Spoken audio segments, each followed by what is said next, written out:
السلام علیکم ورحمۃ اللہ وبرکاتہ۔ آج فروری کی 3 تاریخ 2026 چل رہا ہے اور مغرب کے بعد سے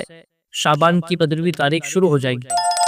اور شعبان کی 15ویں تاریخ میں اللہ تعالیٰ بے شمار لوگوں کی مغفرت فرماتے ہیں، اس لیے اس رات کو شب برات کہا جاتا ہے۔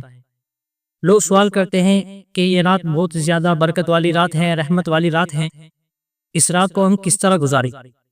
تو اسی سلسلے میں آپ حضرات کو 4 کام ایسے بتاؤں گا جو احادیث سے ثابت ہیں، ان کام کو کرنا مستحب ہے۔ اگر آپ ان کاموں کو کریں گے انشاءاللہ یہ رات آپ کے لیے رحمت کی رات ثابت ہوگی۔ تو پہلا کام ہے انفرادی عبادات،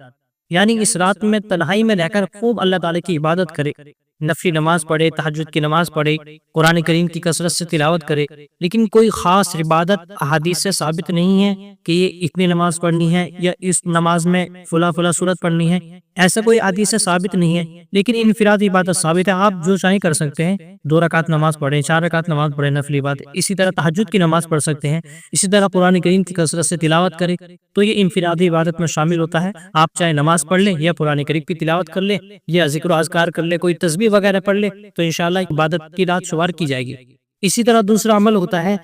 دعا استغفار کا۔ اس رات میں اللہ تعالیٰ بے شمار لوگوں کی مغفرت فرماتے ہیں، احادیث سے ثابت ہوتا ہے، اس لیے اس رات دعا کا زیادہ سے زیادہ اہتمام کرنا چاہیے، اور اپنے لیے تو دعا کرنی ہی، پوری امت کے لیے دعا کرنی ہے، اور جو لوگ اس دنیا سے رخصت ہو گئے ان کی مغفرت کے لیے بھی دعا کرنی ہے، تاکہ اللہ تعالیٰ ان کی مغفرت فرمائے، اور اپنے مستقبل کے لیے، اپنی پوری امت کے مستقبل کے لیے دعا کرنی ہے، جیسے کہ حالات بہت زیادہ نازک چل رہے ہیں، تاکہ اللہ تعالیٰ امت میں اتفاق و اتحاد پیدا فرمائے اور ہر طرح کے شر فتنہ سے تمام مسلمانوں کی اور ان کے ایمان کی حفاظت فرمائے۔ تو اپنے لیے دعا کرنی ہے دوسرا کام، اور پوری امت کے لیے دعا کرنی ہے۔ اور تیسرا عمل ہے صلح کرنی ہے، یعنی کسی سے لڑائی جھگڑا ہو گیا ہو تو آپس میں اتفاق اتحاد سے رہنا ہے اور صلح کر لینی ہے۔ اور چوتھا کام جو اس رات میں ثابت ہے وہ ہے 15ویں شعبان کو روزہ رکھنا۔ یہ احادیث سے ثابت ہے چاروں کام، اس لیے یہ چاروں کام آپ کریں، ان چاروں کام کے ذریعے اپنی اس رات کو گزارے، انشاءاللہ یہ رات آپ کے لیے بہت ہی زیادہ مفید ثابت ہوگی۔ اس کے علاوہ کوئی دوسرا کام یہ احادیث سے ثابت نہیں ہے، اور یہ کام چاروں مستحب ہے،